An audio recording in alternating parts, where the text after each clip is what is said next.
Hey minions, Princess Sarissa here. When we last left off, we had just beaten back Gilgamesh, Enkidu, and other minions.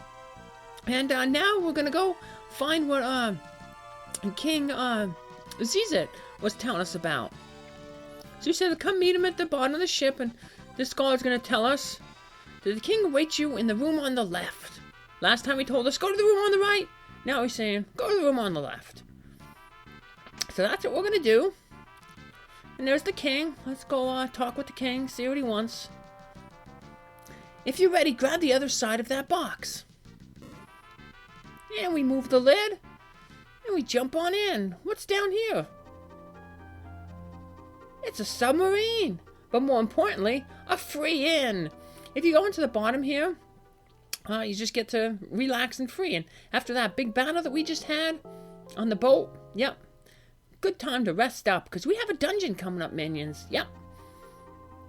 So, heal ourselves up. Thankfully, this isn't a time-sensitive operation. We're off. And the game takes us on this little submarine. And we are going to get to our next dungeon. What's going on? The fleet's only a decoy. The real plan is to get to the barrier tower by submarine. Well, that's kind of brilliant, actually. You expected any less? The tunnel that leads to the barrier tower has been completed. Let's go!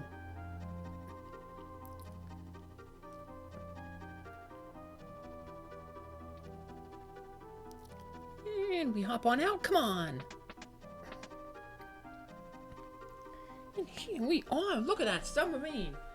Get back!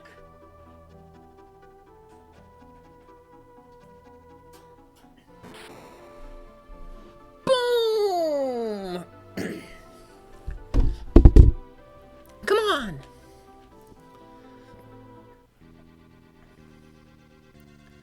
And here we are in the barrier tower. This the barrier tower? Indeed. All that's left is to take it out, and the barrier will be destroyed. I'll take care of the generator downstairs. You hit the top floor and find the antenna. Find it and destroy it, I assume. You got it. I'll cut the power, and once that happens, you blow up the antenna. Sounds like a plan. Here, you'll need this. Deceive the whisper reed. What's this do? With this, we can keep in contact. Alright, let's move. It's like a walkie-talkie, but it's a plant walkie-talkie. Technology is all weird in this world. Like they have submarines, but they don't have walkie-talkies. They have to use like a plant for it. And here we have a new enemy, the Neon. Nothing really particular about him. A lot of these enemies, though, in this tower use blue magic. So if you have a blue mage, you can learn a lot of different blue magic spells in here. That guy, he does the flash spell, which blinds everybody.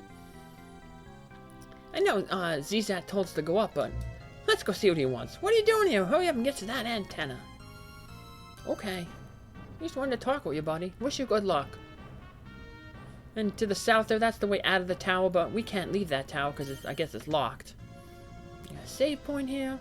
This is a pretty simple dungeon. It's just a skinny little tower. You'll be just going back and like winding yourself in and out. You do like a floor or two inside, then a floor outside. And here you have a treasure chest, but it's trapped with a monster. And it is the Red Dragon. It can be pretty tough because he has a lot of multi-targeting attacks. One of them is the, but he has a lot of weaknesses, you can see.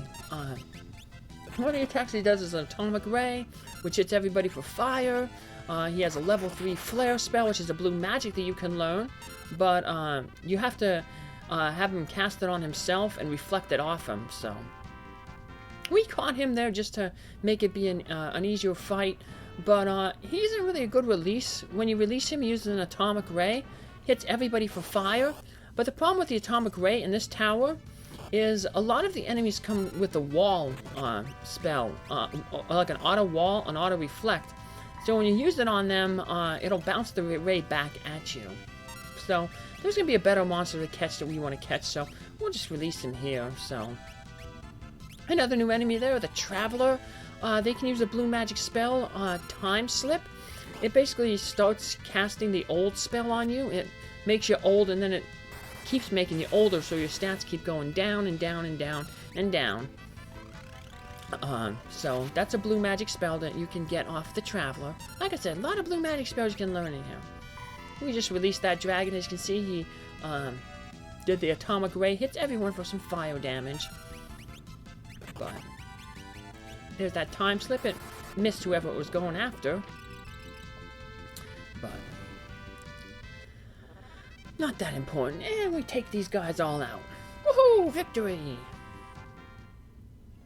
And we get some more ability points. And now we get to head outside. And we're going to go left. And it kind of alternates. You go left, then right, then left. Outside, and then back in. It's like Phantasy Star 2. They have a whole bunch of junk blocking the way.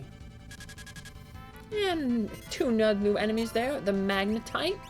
They pull you forward like they just did with Lena there. So it switches your rows. And the more annoying enemy is the Wall Knight. He's mainly annoying for our class, our group, because most of our group uses magic to deal damage. The Time Mage, the Black Mage. The only one who really has a decent attack is the Beastmaster. Well, the Wall Knight comes with an auto reflect. So if you try to use magic on him, it's just going to reflect back and hit your party. So what you need to do is, what I'm doing here is I'm controlling that knight, and then I'm having him cast the wall spell on somebody. And then once the wall spell is put on the on our character, right now we have it on Whiskers. That's why he's glowing blue. That shows that he has the wall status on him. And once he has the wall status on him, we can start bouncing magic off of him. Because magic that's bounced back, it only bounces once. So once we bounce it off ourselves, it's not going to bounce off of his wall. It's only going to, otherwise, you know, the spell will be bouncing forever and ever and ever. Like I said, a spell will only bounce once. So we have a wall on ourselves now. We can bounce the spell back at the Wall Knight and finally take him out. So that's how we're going to basically deal with them when we run into them. So, and we got a Dream Harp. It's a pretty rare item, but hey, we got it. And once again, we're outside. This time, though, last time we went left. Now we go right. Sneak around here and get back inside. But first, hey, another new enemy, the Gravitator. These guys use many of the blue magic gravity spells. So, I think there's like a level 4 Demi or gravity. But they use a lot of gravity-based spells, which don't necessarily kill you. They just take off a percentage of your hit points. I think Demi does a half. The quarter takes off a quarter. Yeah. But other than that, mainly they're just there to take off a large percentage of your hit points. So they're not too deadly. They're not a good enemy to catch because basically what they do is they just, when you do catch them, they just, you release them and they use that gravity. But we'll catch them just to get rid of them and speed up this battle. But he's not really good for boss monsters because when you, most boss monsters have the heavy status, which means that they can't be hit with like instant death spells or gravity-based spells. So, and here we have another new enemy, the Level Tricker. Basically what it does is it casts a level check on your characters, and then once it finds out your level, then it will use different like blue magic spells on you. So it might, let's just say it casts like a level check on Lena and says, oh, Lena's level 33, so she's susceptible to level 3 flare, and then it'll use like blue magic that's equivalent to that, basically to your level. Like if you're, say, level 20, it might cast level 5 death. So here we are on this floor. Now we're going to head to the left this time because we went right last time. So we're going to head up left, and we're going to swing back into, get onto the inside. Galuf, do you read? Hiss, over. The whisper reed. What was that? The whisper reed? Psst, repeat, Galuf, do you copy? Over. I hear you loud and clear. Good, hiss. I've made it to the generator. Over. It's about time. It wasn't that far of a trip. Everything was all clear on this end. Over. Yeah, we went up like 6 floors. He just went down one stairway. Xezat, what was that? Don't worry about it. You just get to the roof as fast as you can. Gotcha. Over. Heading on inside again.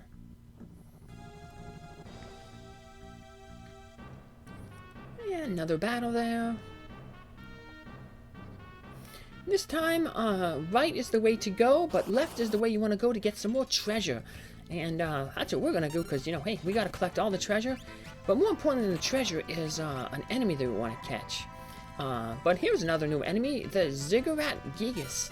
They can cast out Arrow 2 spell, I believe. So another blue magic if you didn't get that a long time ago from those Gigases in Surgate Castle. Another chance to get it.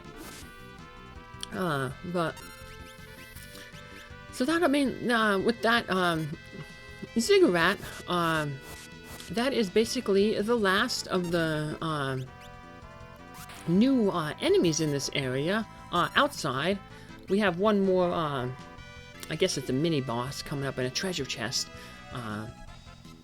But in terms of enemies exclusive to this area, this is the last one, the Ziggurat.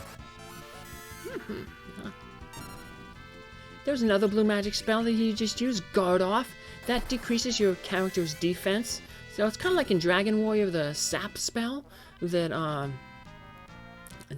reduces an enemy's defense, lets you do more physical damage. But our characters, well, one, we don't have blue magic job, and the blue mage job to use that, and two, we don't really have physical attackers. Mainly our damage comes from the magic. So we'll just re-equip our characters with their rods, because we got a battle hill coming up. A trap monster attack! Now, if we had 2 catch abilities, this would be a really good battle. But we have the yellow dragon here. The good thing about the yellow dragon is, well, first of all, we can use in one of those instant deaths on it, so we can brew up an instant death spell. If we had 2 people with the catch ability, we might want to keep that other one alive, but we just want to get rid of one real quick, because we want to catch this one, and we don't want them both hanging around, because they have a bunch of multi-targeting spells that can really, really hurt you. So, thankfully, we've got it. Whisker's got it under control, and we'll be able to heal up while it's here. But when you see its list come up, you'll see a lot of really devastating spells that it has. So, let's see. Lightning hits everyone for lightning damage. Hurricane, that can hit an enemy and hit someone to reduce it to single hit points. Earthquake, multi-targeting earth spell. Hurricane reduces down to single-digit hit points, so we'll use Hurricane on it and then catch it. Now, if you have a yellow dragon, when you release it, it automatically does 1/4 damage of any enemy's hit points. So if you have 4 people all have a red dragon in their bag and release them, guaranteed KO of any enemy. So yeah, it's a one way you can like beat big bosses. Have 4 yellow dragons captured, boom, release them, enemy is finished. Even if it has like a whole bunch of hit points and it doesn't show, it might only show like 9,999. It's actually taken off all the time 1/4 of their hit points, so that's really good. Like I said, it would be nice if we had a second person with the catch ability. Then we could release 2 of them and basically cut down this upcoming boss's hit points down to half. But we only have 1, but that's okay. So this boss coming up, he's pretty interesting. How he works out. So, swing on up. Getting into a bunch of those Ziggurats. More and more. And they're all over the place here. Alright, we just healed up there. And there's the antenna. Still has some juice flowing through it though. Better shut off the thing. Xezat, we've reached the antenna. Roger that. Over.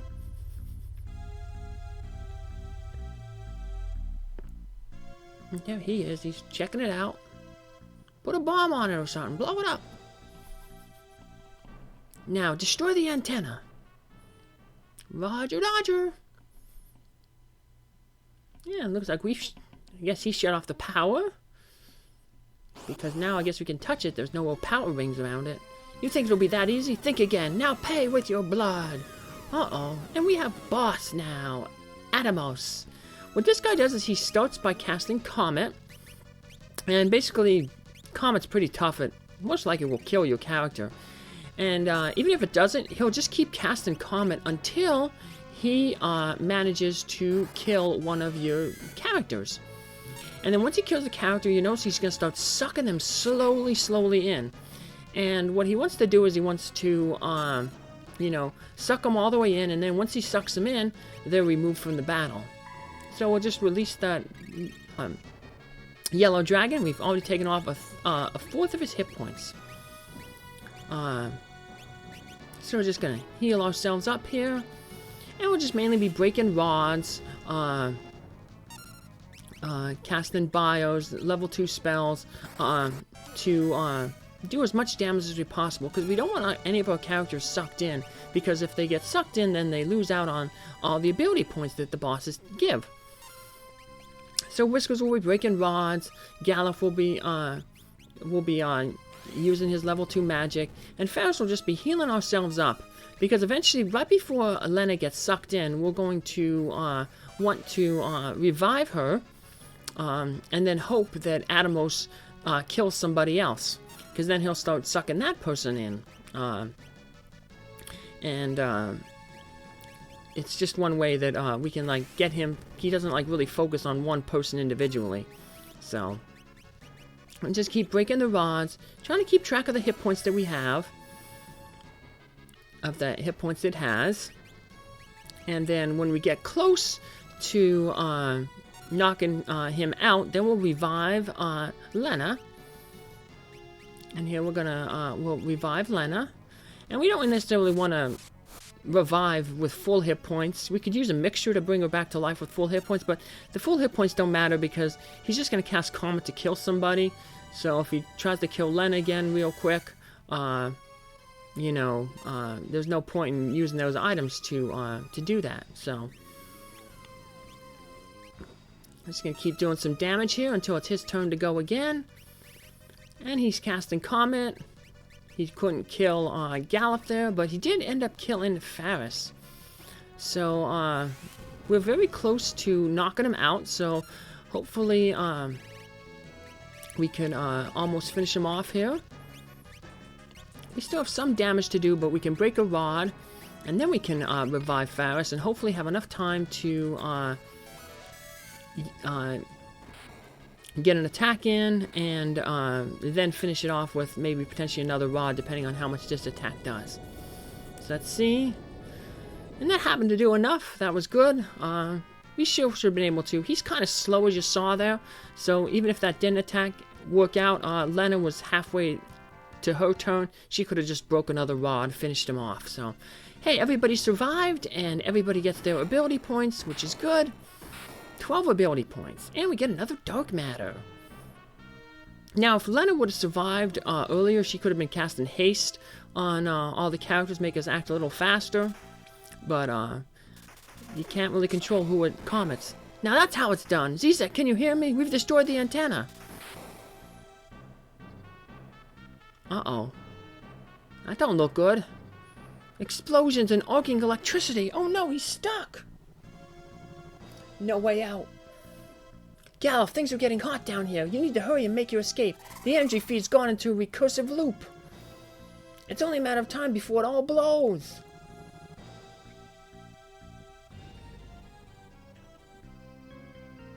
The Windrake, he can fly us out. Xezat, we're coming to get you. No, don't come down here. Wait for me in the sub. I'll catch up with you. Just go. Idiot, he's gonna die, but I'm not gonna let him. It's too dangerous. I don't care. Lena, you and Faris go ahead. Geronimo! Whee! You knew all along something like this would happen, didn't you? You knew, and you still sacrificed yourself. Galuf, wait for me in the sub. Promise me you'll go. Over and out. Xezat!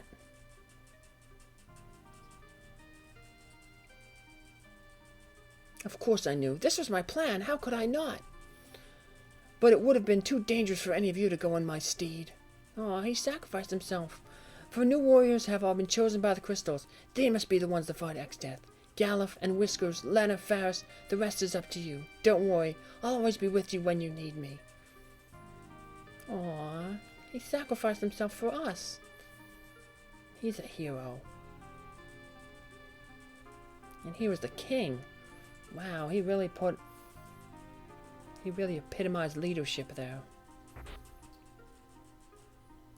Xezat! Galuf, I'm sorry. And he knocks Galuf out, picks him up. Now we gotta jump on the Windrake. Wow, for someone who's afraid of heights, he had no problem jumping off. Whee! Ow, that must have hurt the Windrake's back. Whiskers, take me to the sub. Xezat. Galuf, Xezat. We made a promise. Please, let me keep it.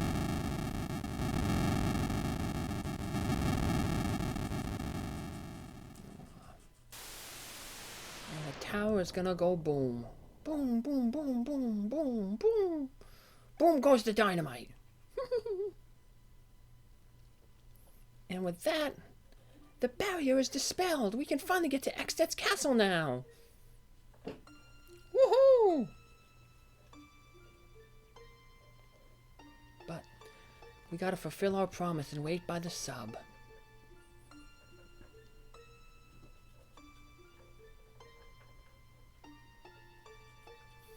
And we just have to sit here and wait. We talk to Galuf. Galuf, nothing could survive that blast. Let me just wait a bit longer. Just a minute more. Go in the sub, nothing new in the sub. Like I said, it's just a matter of sitting here waiting time out.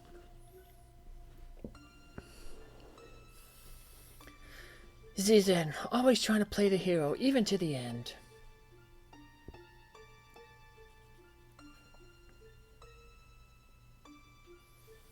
And we have lost the king. With the submarine, I reckon it should be an easy task to locate Guido's cave. And yes, minions, that will be our next goal. Yeah, a lot easier than swimming. Now that we have the submarine, we have access to the underwater. 3 places that we can go underwater. But first, one of them is Guido's cave, but there's another side area that we want to go to first, minions. And that's what we'll be picking up in our next adventure. Underwater adventure. Exploring this part of the world. Take care, minions. You have a good day. See you around. Bye.